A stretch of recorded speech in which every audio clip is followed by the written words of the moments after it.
अस्सलाम वालेकुम and welcome back to my YouTube channel.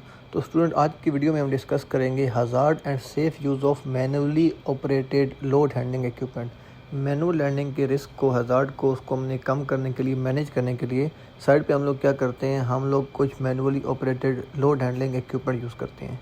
जिसकी एग्जांपल हमारे पास हो सकती हैं फोर्कलिफ्ट है, हमारे पास मैनुअल ट्रॉलीज़ है, हमारे पास पैडल ट्रॉलीज़ है, हमारे पास होइस्ट है। तो इनसे क्या होता है, इनसे जो मैनुअल हैंडलिंग का रिस्क था वो तो एलिमिनेट हो जाता है, कंट्रोल हो जाता है। लेकिन इनके इंडिविजुअल हमारे पास एडिशनल हज़ार्ड होते हैं। इनको ऑपरेट करते हुए हमारी वर्कर किस हज़ार्ड के एक्सपोज होंगे, हमें कैसे मैनेज करना है। तो नेक्स्ट वीडियोज़ में हम लोग वो चीज़ डिस्कस करेंगे। हम लोग फोर्कलिफ्ट के बारे में डिस्कस करेंगे, मैनुअली ऑपरेटेड ट्रॉलीज़ के बारे में हम डिस्कस करेंगे, हम लोग होइस्ट के बारे में डिस्कस करेंगे। हमारी नेक्स्ट वीडियो जो आने वाली है उसके अंदर मोस्ट इम्पोर्टेंट टॉपिक हमारे पास यही चलेंगे कि hazard and control measures manually operated load handling equipment के बारे में क्या होंगे। तो नेक्स्ट वीडियो के लिए आपने चैनल को सब्सक्राइब करना है और बेल आइकन दबाना नहीं भूलना, ताकि आपको नेक्स्ट वीडियो का नोटिफिकेशन ऑन टाइम मिल सके।